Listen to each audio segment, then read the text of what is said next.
أعوذ بالله من الشيطان الرجيم بسم الله الرحمن الرحيم وصلى الله تعالى وسلم وبارك على سيد المرسلين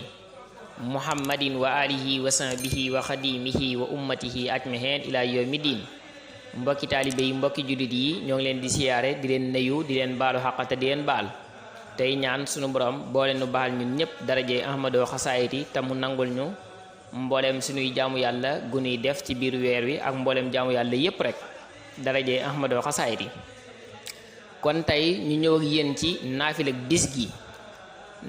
bis gi sëriñ bi nee na guddi ñeenteel ga ku ca julli ñeenti rakan bu ci ne fatiha benn yoon ak qul yaa ayyuhal kaafiroona ñetti yoon dees na ko bindal tuyaabay jaamu yàlla yu juney nit te dees na ko jéggal baakaaram yépp bala moo jógee fa mu doon jullee wasalaamu ala man itabal huda jërë ngeen jëf